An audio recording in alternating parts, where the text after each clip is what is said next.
Halo semuanya, jumpa lagi di channel Petani Ekspor. Di kesempatan kali ini kita lagi main ke hutan dan mau jawab lagi nih pertanyaan dari teman-teman subscriber Petani Ekspor yang ada di kolom komentar. Jadi kalau teman-teman punya pertanyaan, ditulis aja di kolom komentar, nanti akan saya buat video seperti ini juga. Oke, jadi pertanyaan ini dari Kak Rina Rosmiati ya. Kalau mau ekspor, izin ekspornya itu cukup NIB saja sama legalitas perusahaan. Dari mana taunya kalau NIB kita sudah ada izin ekspor aktifnya? Saya serius saya. Oke teman-teman ya, memang benar. Untuk jadi seorang eksportir itu sekarang mudah banget. Yang penting punya NIB dan NPWP sebagai legalitas. Karena kalau kita mau melakukan pengiriman barang, biasanya yang diminta oleh shipping company, legalitasnya cukup NIB dan NPWP. Dengan catatan NIB-nya pastinya memiliki hak akses kepabeanan ya. Jadi begini teman-teman ya, sejak 2021 ke sini, itu NIB-nya yang berbasis resiko ya, OSS yang berbasis resiko itu mengeluarkan NIB itu sudah otomatis memiliki hak akses kepabeanan. Jadi bisa langsung digunakan. Kalau sebelumnya saya dulu pernah bikin CP ya, dan NIB-nya itu belum memiliki hak akses kepabeanan. Jadi kita mesti aktifin dulu.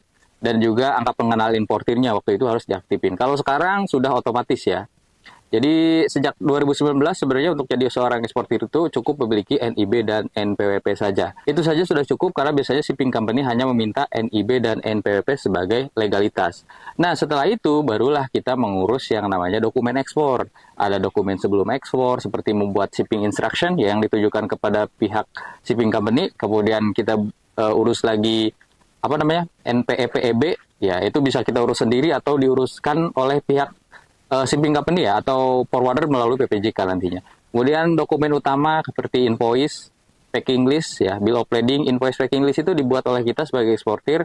Kemudian bill of lading ya, invoice, packing list dibuat oleh kita, terus bill of lading itu dikeluarkan oleh shipping company. Selanjutnya ada dokumen tambahan. Dokumen tambahan ini biasanya diminta sama buyer atau negara tujuan yang membutuhkan. Jadi kita harus urus seperti fitosanitari, fumigasi, ISPM, terus health certificate, dan yang lainnya. Pokoknya banyak untuk dokumen tambahannya dan tergantung bayarnya minta atau tidak. Kalau tidak ya tidak usah diurus gitu.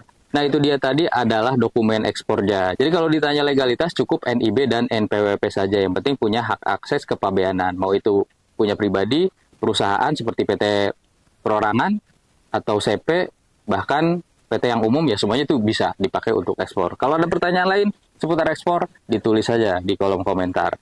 Terima kasih, sampai jumpa. Ini ngomong-ngomong seger banget ya. Mandi dulu kayaknya sebelum pulang nih.